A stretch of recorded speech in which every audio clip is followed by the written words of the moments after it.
Hello students, कैसे हैं आप? आई होप आप हेल्दी होंगे, खुश होंगे और स्ट्रेस फ्री होंगे। आज मैं आपको पढ़ाऊंगी समास। समास किसे कहते हैं? समास की परिभाषा हो जाएगी दो या दो से अधिक शब्दों के मेल से नए शब्द बनने की क्रिया को समास कहते हैं। इस विधि से बने शब्दों को समस्त पद भी कहते हैं और जब इन समस्त पदों को पृथक पृथक किया जाता है तो उसे समास विग्रह कहते हैं। जब दो शब्द लेते हैं और उनको जोड़ दिया जाता है तो उसे क्या कहेंगे? समास। और जब इनको अलग अलग कर दिया जाएगा तो उन्हें क्या कहेंगे? समास विग्रह। मतलब जोड़ने की क्रिया दो शब्दों की कहलाएगी समास और अलग करने की क्रिया को कहेंगे समास विग्रह। उदाहरण देके समझाती हूँ। जैसे गंगा का जल, इसमें दो पद है, गंगा और जल। ठीक है, समास क्या बन जाएगा? इन दोनों पदों को जब हम जोड़ देंगे तो समास बन जाएगा। जैसे गंगा जल, तो ये क्या हो गया? ये बन गया समास। समास विग्रह क्या हो जाएगा? अलग, फिर से इन जो जुड़े हुए पदों को जब हम अलग अलग कर देंगे, पृथक पृथक कर देंगे तो उस क्रिया को कहेंगे विग्रह। गंगा का जल क्या बन गया? विग्रह। आई होप आपको समझ में आ गया होगा। चलिए आगे करते हैं। समास के प्रकार। समास के 6 प्रकार होते हैं। कौन कौन से? अवयवी भाव, तत्पुरुष समास, कर्मधारय समास, द्विगु समास, द्वंद्व समास और बहुब्रीहि समास। अब इनकी सबकी मैं अलग अलग व्याख्या करूंगी आपको। पहले ले लेते हैं अवयवी भाव समास। अवयवी भाव समास क्या होता है? परिभाषा हो जाएगी इसकी, जिस समास का पहला पद अवयव हो उसे अवयवी समास कहते हैं। अवयवी क्या होता है? जिसमें कोई परिवर्तन ना है। इसका पहला पद प्रधान होता है। ठीक है, पहला पद प्रधान होता है। प्रधान का मतलब कि विशेष्य होता है, जिसके बारे में बात की जाती है। ठीक है, उदाहरण है इसका, जैसे प्रति प्लस दिन। तो इसमें जो प्रति है, जो पहला पद है, इसको पहला पद भी कहते हैं, इसको पूर्व पद भी कहते हैं। और दिन, दिन को दूसरा पद भी कहते हैं और उत्तर पद भी कहते हैं। ठीक है, इसमें जो पहला पद है वो अवयव है और वो क्या है? प्रधान है, पहला पद। जब इन दोनों को जोड़ दिया जाएगा तो समास क्या बन जाएगा? प्रतिदिन। इसको क्या कहेंगे? अवयवी भाव समास। चलिए इसके कुछ और एग्जाम्पल देती हूँ ताकि आपको अच्छे से समझ में आ जाए। अवयवी भाव के कुछ उदाहरण कर लेते हैं। जैसे आजन्म, इसमें आ क्या है? पूर्व पद है, पहला पद है और ये कैसा है? अवयवी है। ठीक है, आजन्म तो विग्रह करेंगे तो क्या हो जाएगा? जन्म से लेकर, आ जन्म से लेकर। आजीवन, जीवन भर। असेतु, सेतु तक। प्रतिमास, हर मास। प्रतिक्षण, हर क्षण। यथा नियम, नियम के अनुसार। यथा विधि, विधि के अनुसार। साफ साफ, बिल्कुल साफ। रात भर, पूरी रात। ये कुछ मैंने आपको अवयवी भाव के उदाहरण दिए हैं। आपको अवयवी भाव समझ में आ गया होगा। इसका जो पहला पद है वो कैसा है? अवयवी है, अवयव जिसमें परिवर्तन नहीं आता है। और ये जो पहला पद होता है इसका, ये कौन सा होता है? प्रधान होता है। और जो दूसरा पद होता है, उत्तर पद होता है, ये वाला पद, ये क्या होता है? आपका गौण होता है। ठीक है, तो ये कुछ अवयवी भाव के उदाहरण है। आई होप आपको समझ में आ गए होंगे। स्टूडेंट्स, समास का अगला प्रकार लेते हैं। सेकंड प्रकार है इसका तत्पुरुष समास। परिभाषा हो जाएगी, तत्पुरुष समास में उत्तर पद प्रधान होता है और पूर्व पद गौण होता है। उत्तर पद विशेष्य होगा और पूर्व पद विशेषण होगा। पूर्व पद किसको कहेंगे? आगे वाले को। तो ये होगा आपका गौण और ये हो गया उत्तर पद, ये होगा प्रधान। ठीक है, अब पूर्व पद आपका गौण है इसलिए ये विशेषण का काम करेगा और उत्तर पद आपका प्रधान है इसलिए विशेष्य का काम करेगा। विशेष्य किसे कहते हैं? जिसके बारे में बात की जाए। इस घर की क्या विशेषता है? इसमें रसोई है, ये इसकी विशेषता हो गई। जब दोनों पदों को जोड़ेंगे, रसोई प्लस घर, ये दो पद हो गए। ये जब दोनों जुड़ जाएंगे, रसोई घर बन जाएगा, तो इसको हम समस्त पद भी कहेंगे। अब समास प्रक्रिया में विभक्तियों का लोप हो जाता है, मतलब विभक्तियां खत्म हो जाती हैं जब वो समस्त पद में बदलती हैं। जैसे दही में डूबा हुआ बड़ा, क्या हो जाएगा? दही बड़ा। तो इसमें जो 3 पद है में डूबा हुआ, ये तीनों पदों का लोप हो गया जब इसका समस्त पद बना है। तत्पुरुष समास के प्रकार या भेद। तत्पुरुष समास के 7 प्रकार या भेद होते हैं। पहला है कर्म तत्पुरुष समास, करण तत्पुरुष समास, संप्रदान तत्पुरुष समास, अपादान तत्पुरुष समास, संबंध तत्पुरुष समास, अधिकरण तत्पुरुष समास और नन तत्पुरुष समास। सबसे पहले लेते हैं कर्म तत्पुरुष समास। इसकी परिभाषा हो जाएगी कर्म तत्पुरुष समास की, जहां पूर्व पद में कर्म कारक विभक्ति का लोप हो जाए उसे कर्म तत्पुरुष समास कहते हैं। क्या आएगा? को, कर्ता ने कर्म को, तो इसमें जो को होगा विभक्ति, कर्म की जो विभक्ति होगी वो लोप हो जाएगा या वो नहीं आएगी। जैसे उदाहरण दिया है ग्राम प्लस गत, 2 पद मिले हैं, पूर्व पद है ग्राम और उत्तर पद है गत। ठीक है, तो कहते हैं पूर्व पद में जो विभक्ति लगी है को, उसका लोप हो जाएगा। ग्राम गत का मतलब होता है ग्राम को गया हुआ, तो इस विभक्ति का लोप हो गया को का, तो क्या हो गया? ग्राम गत। यश प्राप्त, यश को प्राप्त। स्वर्ग गत, स्वर्ग को गया हुआ, को विभक्ति का लोप। ग्रहागत, ग्रह को गया हुआ। तो कर्म तत्पुरुष समास की परिभाषा क्या हो जाएगी? जिसमें कर्म विभक्ति का लोप हो जाए उसे कर्म तत्पुरुष समास कहेंगे। उदाहरण देके मैं आपको समझा दिया है। चलिए कर्म तत्पुरुष समास हो गया। अगला लेते हैं करण तत्पुरुष समास। परिभाषा हो जाएगी करण तत्पुरुष समास की, जहां पूर्व पद में करण विभक्ति का लोप हो जाता है। कर्म में था कर्म विभक्ति का लोप हो जाएगा और करण में करण विभक्ति का लोप हो जाएगा। करण में क्या लगता है? से। ठीक है, उदाहरण देती हूँ। समस्त पद है अकाल पीड़ित, विग्रह करेंगे तो क्या हो जाएगा? अकाल से पीड़ित। क्या ये? करण विभक्ति। अनुभव जन्ने, अनुभव से जन्ने, से क्या है? करण। करण तत्पुरुष समास में करण क्या हो जाएगा? से, ये से विभक्ति है तो इसका लोप हो जाएगा। मद मस्त, मद से मस्त, से क्या है? करण विभक्ति। मन माना, मन से माना। ठीक है, तो करण तत्पुरुष समास में जो करण विभक्ति है उसका लोप हो जाता है समस्त पद बनाते समय। ठीक है, चलिए अगला लेते हैं संप्रदान तत्पुरुष समास। तत्पुरुष समास का अगला प्रकार है संप्रदान तत्पुरुष समास। इसमें हो जाएगा जहां पूर्व पद में संप्रदान विभक्ति का लोप हो जाए। संप्रदान में क्या लगता है? के लिए। ठीक है, समस्त पद है आराम कुर्सी, आराम के लिए कुर्सी, तो के लिए का लोप हो गया, आराम कुर्सी बन गई। गुरु दक्षिणा, गुरु के लिए दक्षिणा, के लिए का लोप हो गया, गुरु दक्षिणा। डाक गाड़ी, डाक के लिए गाड़ी, के लिए का लोप हो गया। पाठशाला, पाठ के लिए शाला, के लिए का लोप हो गया, पाठशाला। आई होप समझ में आ रहा है आप लोगों को।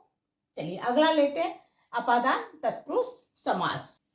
चलिए तत्पुरुष समास का अगला भेद लेते हैं, अपादान तत्पुरुष समास। अपादान तत्पुरुष समास में क्या आ जाएगी परिभाषा? जहां पूर्व पद में अपादान विभक्ति का लोप हो जाता है। कि पूर्व पद मतलब पहले का पद, ये हो गया ना पूर्व पद, इसमें जो अपादान विभक्ति है उसका लोप हो जाएगा। ठीक है, अपादान विभक्ति क्या होती है? से। इसमें से का मतलब होता है किसी चीज से अलग होना। ठीक है, समस्त पद हमारा ऋण प्लस मुक्त, ऋण मुक्त बन जाएगा समस्त पद। ऋण से मुक्त, से विभक्ति का इसमें लोप हो गया। गुणहीन, विग्रह करेंगे तो गुण से हीन, इसमें से विभक्ति का लोप हो गया, गुणहीन बन गया। रोग मुक्त, रोग से मुक्त, विग्रह में जो से था वो हट गया, रोग मुक्त हो गया। धर्म भ्रष्ट, धर्म से भ्रष्ट, से विभक्ति का लोप हो गया, धर्म भ्रष्ट। चलिए अगला इसका भेद लेते हैं संबंध तत्पुरुष समास।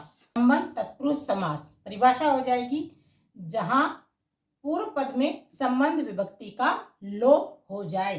पूर्व पद बताया मैंने, ये पूर्व पद है, 2 पद मिले हुए हैं, प्रेम सागर, प्रेम प्लस सागर।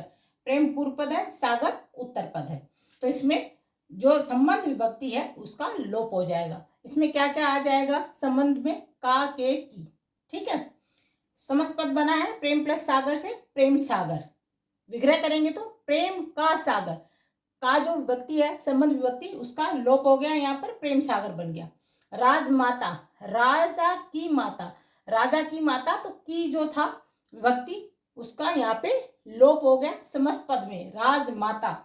गुड़ दौड़, घोड़ों की दौड़, की संबंध विभक्ति का लोप हो गया, गुड़ दौड़। जल धारा, जल की धारा, की संबंध विभक्ति का लोप हो गया, बन गया जल धारा। चलिए तत्पुरुष समास का छठा भेद है अधिकरण तत्पुरुष समास। परिभाषा हो जाएगी, जहां अधिकरण विभक्ति का पूर्व पद में लोप हो जाता है उसे अधिकरण तत्पुरुष समास कहते हैं। अधिकरण विभक्ति में आ जाएगा में और पर। क्या आ जाएगा अधिकरण विभक्ति में और पर? उदाहरण दिया है, समस्त पद है, अप बीती, आप बीती, आप पर बीती, पर पूर्व पद में पर का लोप हो गया, ठीक है। ये पूर्व पद है आगे वाला और ये है उत्तर पद, तो पूर्व पद में पर का लोप हो गया। कला निपुण, कला में निपुण, में विभक्ति का, में अधिकरण विभक्ति है, इसका लोप हो गया, कला निपुण बन गया। कार्य कुशल, कार्य में कुशल, में का लोप हो गया, कार्य कुशल। तत्पुरुष समास का आखिरी भेद हो जाएगा नन तत्पुरुष समास। परिभाषा हो जाएगी, जिस समस्त पद में पहला पद नकारात्मक हो उसे नन तत्पुरुष समास कहेंगे, अर्थात जिसमें नहीं हो, न हो, उसे क्या कहेंगे? नन तत्पुरुष समास। आज हम तीसरा भेद करेंगे कर्मधारय की विशेषता बताई जा रही हो उसको विशेष्य कहेंगे और विशेषण होगी उस वस्तु की विशेषता। इसमें जो पहला पद होता है वो उपमान होता है और दूसरा पद उपमेय होता है।